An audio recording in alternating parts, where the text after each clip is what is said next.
البدع والأهواء، أهل البدع العقائدية وأهل البدع السياسية.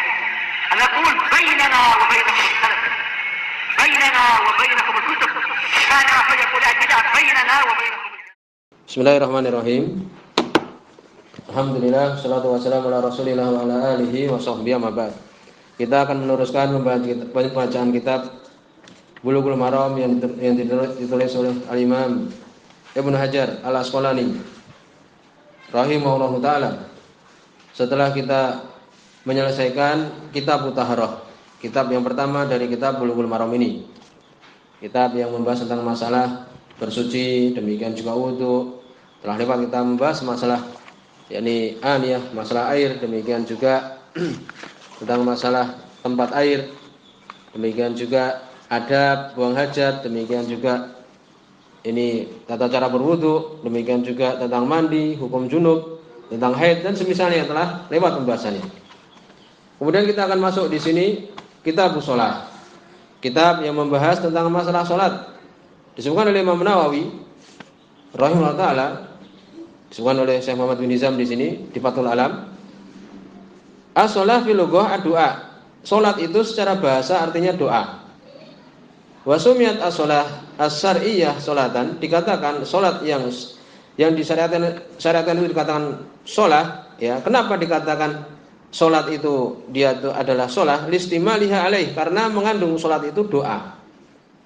Jadi salat itu kenapa diartikan dengan doa? Karena salat sendiri di dalamnya itu ada doa. Kemudian juga wasolah fi syar', adapun salat itu secara syariat, ya, secara istilah syariat itu apa? Definisi salat disebutkan di Tawdihul Ahkam, demikian juga Syarhul Mumti' diambil dari Al-Mughni Ibnu Qudamah. Salat itu adalah aqwalun wa af'al, ucapan dan perbuatan makhsusah yang khusus. Muftatahatun bitakbir, diawali dengan takbir, takbiratul ihram, Allahu akbar. Muhtatimatun bitaslim, diakhiri dengan salam. Itu namanya salat. Ta'abudan lillahi ta'ala, sebagai bentuk ibadah kepada Allah Subhanahu wa taala. Jadi demikian definisi salat. Ucapan perbuatan yang khusus, diawali dengan takbir, diakhiri dengan salam, untuk beribadah kepada Allah Subhanahu wa taala. Kemudian disebutkan hukmu tariki shalah, hukum orang yang meninggalkan salat. Subhanallah para ulama, amma in tarakaha juhudan, kalau dia meninggalkan salat itu karena menolak syariat. Salat itu tidak wajib umpamanya. Dalam Al-Qur'an, dalam hadis juga tidak ada perintah bahwa itu adalah wajib umpamanya. Maka ini ijma, sepakat para ulama, kafir dia, kharijun minal millah, keluar dari agama. Seperti seorang mengatakan zina boleh, minuman keras boleh umpamanya, ini keluar dari agama Islam. Lalu bagaimana sekarang kalau dia itu meninggalkannya karena malas? Maka seperti ini permasalahan yang sangat besar, perselisihan para ulama. Apakah kafir orang yang meninggalkan sholat karena malas? Dan itu kebanyakan kaum muslimin. Terjadi khilaf para ulama, ya. Sebagian mengatakan kafir, sebagian mengatakan tidak kafir. Di antara ulama yang belakangan yang mengatakan kafir seperti Syekh Utsaimin, Syekh Ibnu Baz, ya, demikian juga ya terjadi. Adapun Syekh Albani, beliau tidak mengatakan kafir. Kemudian berikutnya dibahas juga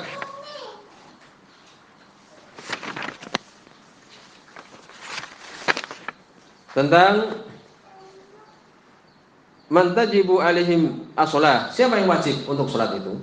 Disebutkan ya dari hadis, demikian juga dalam Al-Qur'an, ya, yang wajib salat itu adalah setiap orang yang muslim yang sudah balik. Jadi kalau sudah balik, kalau sudah umur, kalau laki-laki sekitar 14 tahun atau 15 tahun, atau mungkin dia yakni mimpi basah, sudah mimpi basah, demikian juga sudah ada keluar bulu kemaluan dan semisalnya, maka dia itu wajib. Kalau perempuan sudah haid, ya demikian. Kemudian akilin, demikian juga berakal. Ya, ini ijma kaum muslimin, ya demikian. Oleh karena itu, bagaimana anak kecil? Anak kecil disebutkan di antara yakni syarat sah salat itu dia sudah mumayyiz. Jadi kalau kecil masih 4 tahun, 5 tahun itu salatnya tidak sah. Demikian disebutkan. Jadi kalau sudah umur, kapan itu tamyiz? 7 tahun, ya sekitar itu gampangannya seperti itu. Ya sudah bisa membedakan,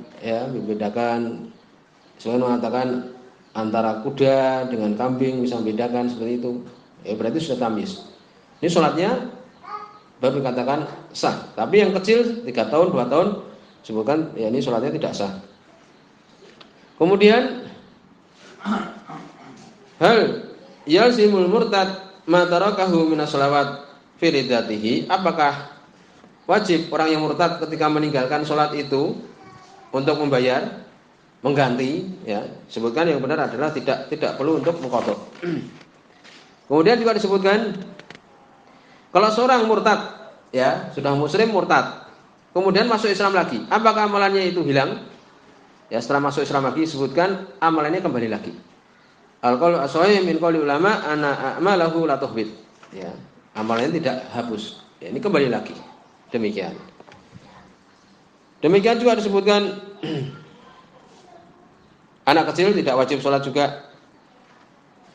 Kemudian apakah orang yang tidur itu wajib sholat? Disebutkan orang yang tidur adalah wajib untuk sholat, ijma', ya. Bagaimana terus dia itu membayarnya ketika dia apa? Ketika dia bangun. Ketika dia bangun, ya, maka kafarahnya adalah ketika dia itu bangun itu. Man nasiya sholatan, barang siapa yang lupa sholat, au nama anha, atau ketiduran, fa kafaratuha, maka kafarahnya penggantinya adalah ayusolliyaha idza dzakaraha. Maka sholatnya adalah kafarahnya adalah dia sholat ketika ingat. Ketika dia bangun tidur atau ketika dia ingat, ya, bahwa dia tadi belum sholat, maka dia membayar sholat tersebut. Demikian. Bagaimana kalau orang yang pingsan? Disebutkan kalau dia bangun maka tidak sholat. Tidak sholat. Ya, demikian disebutkan. Kemudian orang yang gila, apakah wajib sholat? Al-majnun ghairu mukallaf. Subhanallah mukadamah, orang yang gila, maka dia tidak mukallaf, tidak dibebani syariat. Orang yang gila itu tidak dibebani syariat. Apakah hal tajibu as-shalah ala man zal aqluhu bi syarbil muskir? Apakah wajib sholat orang yang mabuk dengan minuman keras? Disebutkan di sini untuk dia itu sholat ketika apa? Ketika dia itu menjadi sadar. Sebagaimana dalam ayat la taqrabus shalah wa antum sukara hatta ta'lamu ma taqulun. Jangan mendekati sholat dan kalian mabuk sampai mengetahui apa yang kalian ucapkan. Ya, ketika dia sadar maka dia wajib untuk sholat. Adapun orang haid, demikian juga orang yang nifas, perempuan yang haid, demikian juga nifas, maka tidak wajib. Ya, tidak wajib untuk dia itu sholat. Adapun puasa dia mengqadha'nya dan sholat tidak perlu mengqadha', tidak perlu mengganti. Berikutnya sukan beliau di sini babul mawaqit. Subhanallah Ibnu Hajar, babul mawaqit. Bab al-mawaqit. Al-mawaqit jam'un miqat. Wa huwal waqt. Al-mawaqit itu jamak dari miqat, yaitu apa? Miqat, waktu. Alladzi ayyanahu Allah li ada'i hadhil ibadah. Waktu yang Allah sudah tentukan untuk melakukan ibadah ini. Jadi miqat, mawaqit yaitu apa? Waktu yang Allah tentukan untuk melaksanakan ibadah ini, yaitu ibadah salat. Salat lima waktu itu kapan saja? Inilah dibahas di dalam bab ini. Wa wal qadr al mahdud lil fi'li min zaman, yaitu kadar yang ditentukan untuk melakukan di dalam waktu, dalam suatu waktu. Kemudian belum menyebutkan di sini hadis yang pertama, hadis nomor 144. An Abdullah bin Amr radhiyallahu anhuma, dari sahabat Abdullah bin Amr radhiyallahu anhuma. Anna Nabi sallallahu alaihi wasallam qala, sesungguhnya Nabi sallallahu alaihi wasallam beliau mengatakan waktu zuhur, waktu salat zuhur. Sekarang beliau membicarakan tentang waktu salat zuhur. Kapan itu? Idza zalati syams, apabila condong tergelincir matahari. Ketika matahari tergelincir maka masuk waktu salat zuhur. Wa kana dhillur rajul katulihi malam yahdur waktul asar. Dan adalah ini sampai apa? Sampai zil itu bayangan seseorang itu seperti panjangnya dia itu. Bayangan seperti orangnya itu. Malam yahdur waktul asar, sebelum datang waktu asar. Ini batasan waktu zuhur. Wa waktul asr, adapun waktu sholat asar itu adalah malam tasfar, selama belum kuning, selama tidak kuning asyams, matahari itu. Jadi matahari kalau dia itu mau tenggelam, sebelumnya itu kuning. Sebelum kuning itu, maka itulah batasan waktu asar. Ya, nanti akan disebutkan bahwa waktu asar itu ada waktu asar ikhtiari yang bagus dan itirori yang dia itu mendesak. Ya, mendesaknya itu ketika sebelum waktu maghrib itu, sebelum matahari tenggelam. Sebelum matahari tenggelam. Tapi waktu yang dipilih itu sebelum kuning itu keluar. Itu waktu asar. Wa waktu sholatil maghrib, waktu sholat maghrib kapan itu? Malam yaghib syafaq. Ya, sebelum warna merah, syafaq, warna merah di sebelah barat itu hilang. Itu batasan waktu sholat maghrib akhirnya. Ya. Adapun awalnya ketika matahari sudah tenggelam semua. Wa waktu sholatul isya, waktu sholat isya itu sampai kapan? Ila nisfil lail, sampai tengah malam, al-ausat, yang tengah. Separuh malam yang tengah. Seperti itu. Sebutkan ini waktu ikhtiari. Nanti akan dibahas juga. Waktu yang bagus. Ada waktu yang terpaksa, yaitu sebelum Sebelum sholat subuh. Demikian disebutkan. Adapun awalnya jelas waktu sholat isya, yaitu selesai sholat maghrib itu. Wa waktu sholat subuh, dan waktu sholat subuh min tulu'il fajr, dari tuluk tampaknya fajar. Fajar itu mulai tampak, itulah waktu sholat subuh. Malam tatlu'i syams, selama sebelum matahari itu terbit. Rawi Muslim, semua Imam Muslim. Walahu, demikian juga semua Imam Muslim min hadits Buraidah, di hadis Buraidah Ibnu Husayb fil asr radhiyallahu anhu, di salat asar ada tambahan wasyamsu bayda naqiyah, dan matahari putih, masih naqi, masih bersih waktu salat asar itu. Wa min hadis Abu Musa, demikian juga riwayat Imam Muslim juga dari hadis Abu Musa radhiyallahu anhu, wasyamsu murtafi'ah, salat asar itu dan matahari masih tinggi. Ya, demikian. Ini hadis yang disebutkan oleh Ibnu Hajar. Kemudian dibahas oleh para ulama tentang waktu zuhur. Dari hadis tadi, demikian juga di situ ada hadis yang penting, semua di Fathul Alam, hadis Jabir bin Abdullah radhiyallahu anhu. Ya, hadis yang penting juga ini. Bukan Imam Nasa'i hadis ini. Dari sini disebutkan waktu zuhur adalah, berkata Imam Nawawi, sepakat ya umat bahwa awal waktu zuhur itu adalah ketika zawal matahari, ketika tergelincir matahari.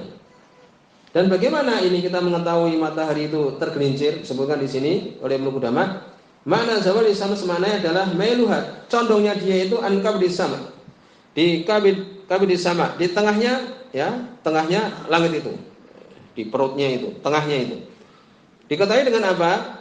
Dengan tingginya seseorang. Dilihat saja tinggi seorang itu ketika subuh itu kan bayangannya panjang, ketika ini jam 7, 8 pagi itu. Kemudian semakin kecil ya kan? Ketika kemudian falyuqadir dzil syas summa yasiru qalilan, summa yasbiru qalilan, kemudian tunggu sebentar. Summa yaqdiru tsaniyan, kemudian diukur berikutnya yang kedua. Apabila ukurannya itu kurang dari yang pertama, kemudian tidak nambah lagi, ya, dia semakin semakin kecil, kemudian tidak nambah lagi, tidak kecil lagi, selesai, ya, dia berhenti sebentar.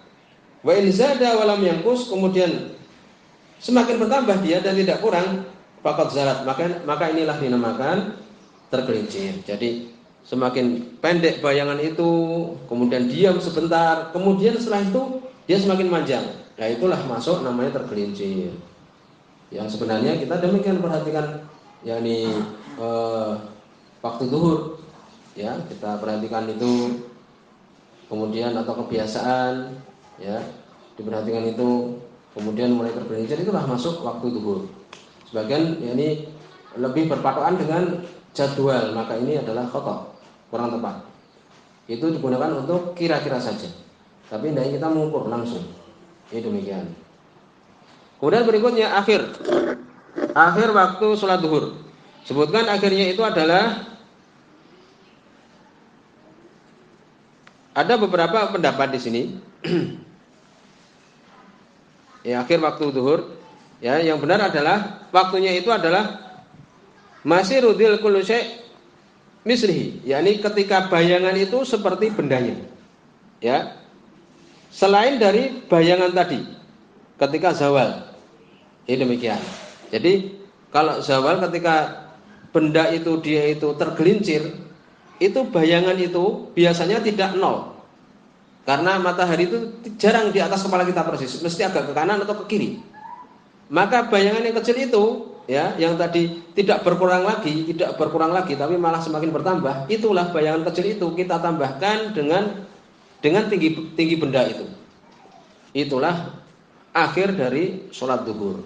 Kemudian berhenti sebentar, ya, sebentar, sekian detik itu masuk di situ waktu asar. Ini akhir waktu zuhur adalah sebelum awal waktu asar tadi. Ya, demikian. Dan awal waktu asar itu adalah apa? Awalnya adalah ketika benda itu, ya, ini akhir dari waktu zuhur. Demikian. Akhir dari waktu zuhur ditambah sedikit, ya, maka itulah masuk waktu asar. Ini akhir waktu zuhur huwa masiru til kulli syai' misrihi sifatil alladhi yakunu inda zawal. Ini demikian. Wa huwa awal waktil asar. Itulah awal waktu asar.